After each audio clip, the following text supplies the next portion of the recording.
Hey folks, Scott Weingart here, and this is the EMCrit podcast. Happy New Year, EMCritters! So happy to be talking to you in 2022.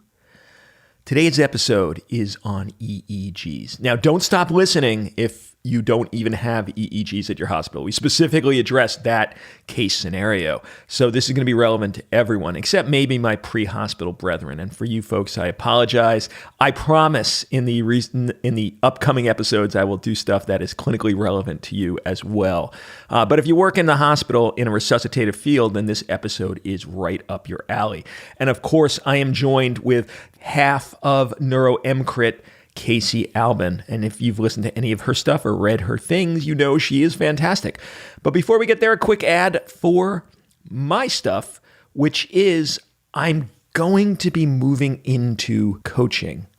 I want to have some coaching folks that want to talk about productivity and time management, and really not to have the goal of doing more, but the goal of finding a true sense of contentment and joy with the things you actually are doing. So probably doing less, but doing them more effectively and eliminating the stress and misery of a poorly managed life from the productivity perspective. If this sounds at all interesting, come on over to emcrit.org/coaching. And you'll be directed to a link where you could say, I'm interested in this. It's going to be a little while because my slots are very limited right now. But I would love to put you on a wait list if this sounds interesting.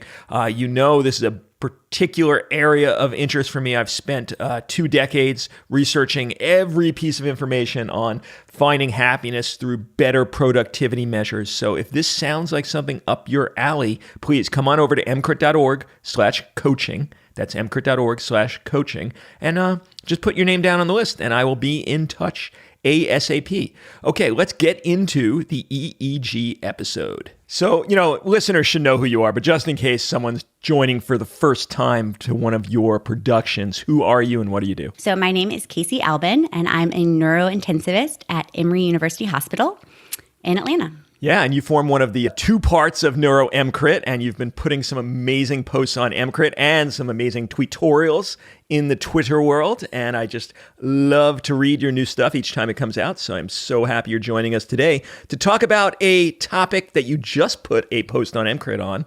EEGs for the resuscitationist and intensivist. Now, you went very deep on that post, and it is wonderful. I want to pull back a little bit to people that are not going to have the same opportunities you might have at your shop. And some of the ED docs I've been talking to lately don't even anymore have neurology at their hospital. It seems there's a dire shortage of neurologists. I don't know why. What's going on with that? Do you have any insight into why that is?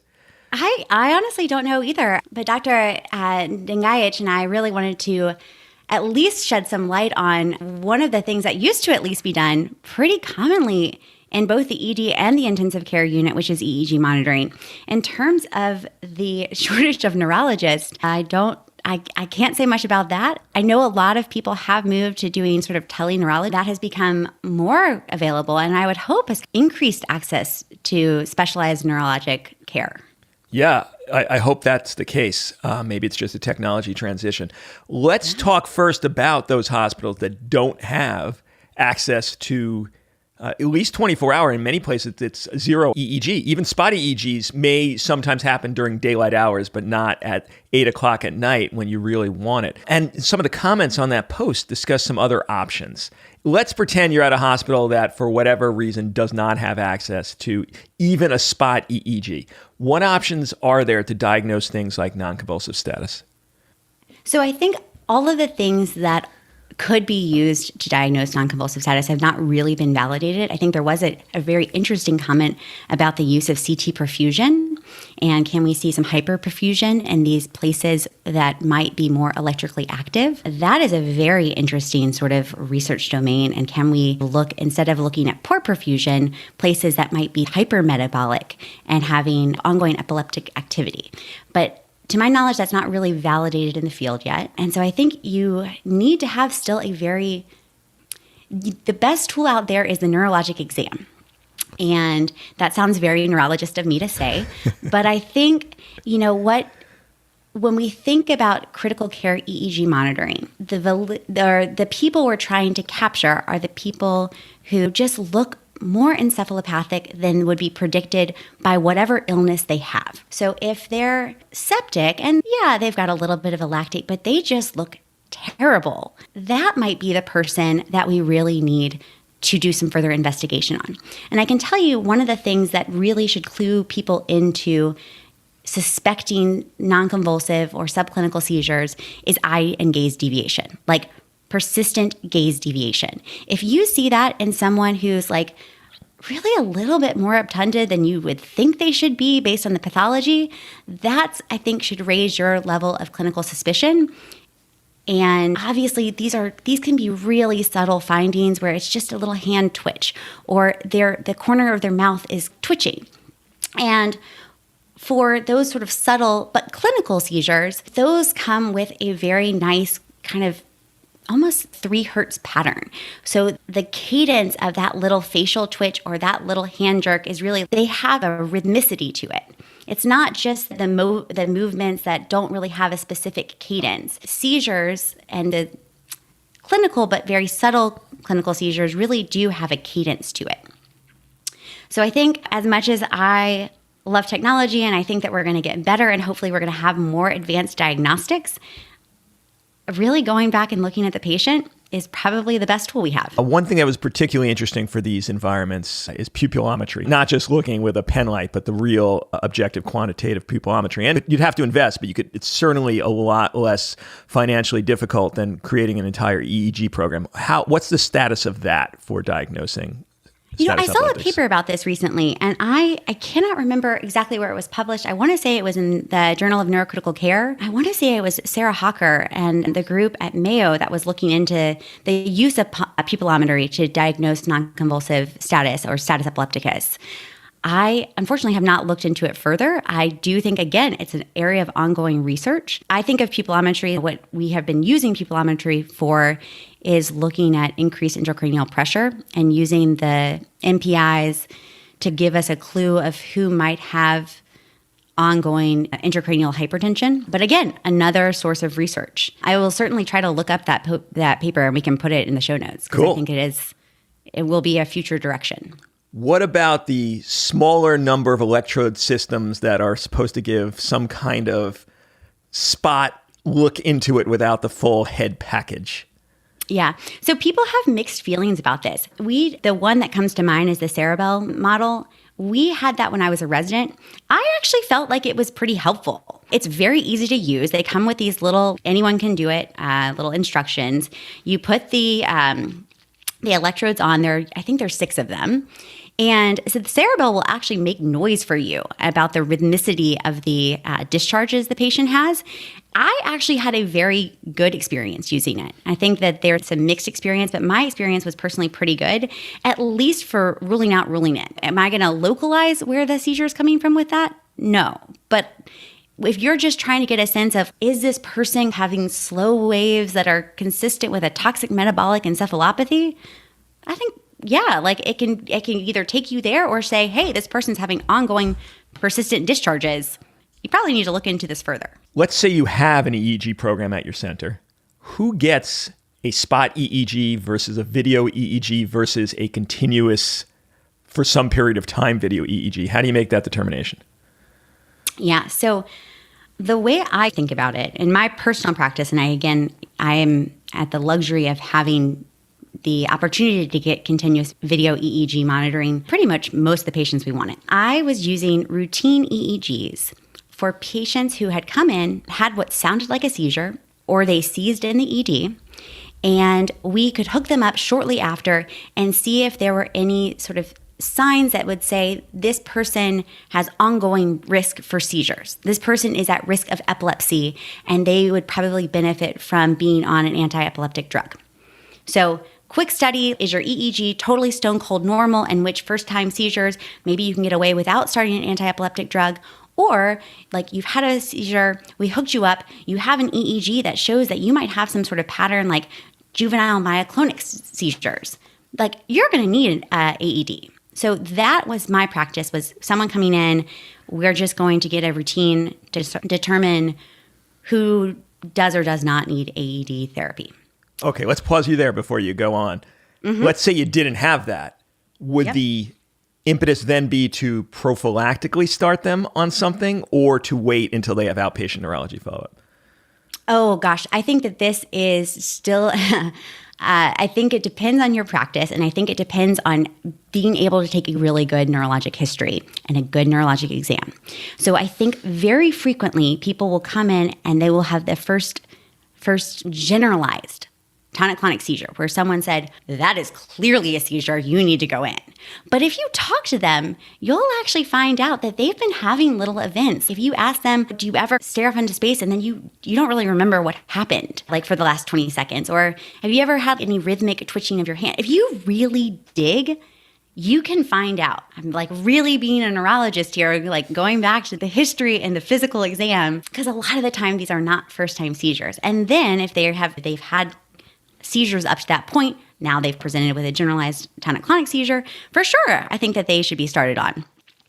If this is truly the first seizure they've had, then I think it becomes really the shared decision-making. Do you want to see how it goes? And your risk for seizures is probably pretty low, but you could certainly feel better. And I don't think it's ever wrong to start them on something until they can see a neurologist and follow up. And that neurologist may well stop it and say, this was a one-time thing. Nothing else really has a red flag symptom for me. I'm okay with this. All right. Now you're about to then, before I cut you off, talk about when you would order a small period of time video EEG versus a longer 24-hour continuous EEG. We want to be cognizant that this is a resource and it is a very time-intensive resource, right? So for me, I am relying on my epileptologist to look at the first hour of that EEG and kind of determine from that EEG, is there any concerning features? And so that's been published and now validated with the 2 helps 2B score. It is mostly based on what the EEG looks like. The one sort of clinical point you get is for do you have a history of epilepsy, which you get a point for, or was there a really convincing event that you're hooking this person up for? So you get a point for that too. If this is someone who is in the MICU and their exam is just worse than we would expect given what their disease burden is, and we're putting them on EEG just to get a sense of what's going on, you don't get a point for that. So then it's just a matter of what does the EEG look like. The epileptologist can calculate that score and say, this person needs to be on for 12 hours, for 24 hours. And all the research shows that we catch probably about 90% of things by 48 hours. So probably no one needs to be on longer than that, unless there's a evolving change or this is being used for hypoxic encephalopathy, or someone who's getting DCI monitoring for a subarachnoid hemorrhage. There are certainly people that we keep on longer, but the sort of run-of-the-mill, is their exam worse because they're in non-convulsive status? Probably catch that within 48 hours. Cool. All right. Rapid fire. Which of the following patient groups should get empiric continuous EEG monitoring? Post-cardiac arrest. Yes. Okay. Intracranial hemorrhage intubated. Probably not. Okay. Subarax, bad, high grade. High grade subarax, yes. Okay. Low grade subarax. No, you have an exam. Okay, fair enough. What other groups am I missing that should get empiric monitoring? Empiric monitoring? Probably there are not many. People who've had a seizure, people that are coming in with status. Put them on the EEG because you want to figure out have you treated the status, or are they still in non-convulsive, and how much have you treated the seizures? Let's get into the main topic of your post. A lot of times I'll have the patient on continuous EEG, but I won't hear anyone giving me any information about it for any period of time unless I actively seek it out. What should I be looking for on the actual screen that would alert me, oh, something bad's going on, this is non-convulsive status? Is there a way that I, as a complete novice, could actually see something? No, I really wish that and I think that we will get to that point at some point during my neuro career. We will get there. To read a raw EEG and to filter out all of the muscle artifact and all of the other artifacts, and especially if you're in an ED and an intensive care unit where there are all sorts of electrical signals in the room, they're just messy. And you actually really have to know what you're doing. Now, that said, a lot of people and a lot of programs now have this Persist AI monitoring. And the Persist is very nice because it actually does have a little automated seizure detection box. And that little box will have these little red spikes if it thinks that you're having a seizure. And so if you see one of those, like that should certainly alert you. But a lot of the times that Persist monitor is not being displayed in the patient's room. So you can probably work with your epileptologist to get it. And then it's very nice because it will just say, like, the AI algorithm has detected a seizure. And then you can call your epileptologist and say, hey, was that real? Most of your post is actually interpreting these reports, and much akin to our radiology brethren, sometimes the reports, whether deliberately or inadvertently, don't want to give us the actual answer we want, which is what the F is going on and what to do about it. They stick with the actual technical observations rather than giving us a true answer. And your post was fantastic in really providing intensivists some background to be able to interpret it. Is there any way you could give us a synopsis of that very intensive post in terms of what we should be looking for on those reports? So I think the biggest thing, and what I would sort of direct people to the post about, there is the clear cut and dry, the patient is having seizures. And you get that in the report. But most of our critically ill patients have all these sort of not normal features on their EEG that are not quite seizures. And some of those are more concerning than others. And so I would think that the big takeaway I have is, A, if you can, talk to your epileptologist and let them know what the patient's looking, because just like with radiology, like a lot of it, the clinical context really matters. But then anything that's evolving so that the pathology is becoming more rapid, that should really clue you into that this is a possible malignant and evolving pattern. And so an example of that would be the lateralized periodic discharges. To my ear, always raise a red flag of this has an epileptic potential. If those kind of stay, they're maybe half a hertz, like occurring like every 2 seconds or every 1 second, they're not changing, that's probably okay. If they start to become that you're having these discharges now twice a second, that should really clue you into that's basically almost there. You're almost at a seizure. So the evolution and like the knowledge of that there are these things that can happen on the EEG that are not normal. If they're static and not fluctuating, it's probably fine. That might just be the patient's encephalopathy. If those patterns are becoming more rapid and they're evolving, that should really clue you into, I probably need to escalate something, or I should at least be really closely watching the patient. I love it. All right. I'll ask you one final question for the brethren that don't have access to all of this stuff. You're accepting a transfer call for a clear-cut case of status epilepticus. And they've now progressed to intubating the patient. They have them on a midazolam drip or a propofol drip, depending on their center. But they don't have EEG access, and it's going to be a couple hours of transfer. Would you just leave those medications at the point where there's no clinical convulsions, or would you actually go further to try to empirically bring them to a lower state, a higher state of general anesthesia, such that non-convulsive may be blunted, even though it might be higher a dose than they need? Yeah, that's a great question. Personally, my practice is just to keep them on whatever level of sedation they need to blunt any clinical event. And if they get here and we discover that they have had non-convulsive seizures, I think that's a miss, but I think over-sedating them and opening up to the possibility of more complications for something that is less likely and may or may not have, it certainly doesn't have quite the same amount of associated brain damage. Like that to me, as long as we don't see clinical seizures, I'm okay with that level of sedation for them. Cool. Is there anything we missed that you want to talk? I think that's really it. Yeah. Head to the post. So there you go. If you want to see the show notes for this, EMCrit.org/315, and you'll find the link to Casey's original post there as well. If you are an EMCrit member, thank you. You are making this all possible. If you are not a member, please consider joining at EMCrit.org/join, because it's pretty cheap and it may revolutionize your ability to take care of really sick patients in a way that may save lives and make your career more fun. If you want to make your life more fun, please consider coming on over to EMCrit.org/coaching to get some more information about productivity, time management, eudaimonia, and other forms of happiness seeking in your life. Scott Weingart for the EMCrit podcast saying bye-bye.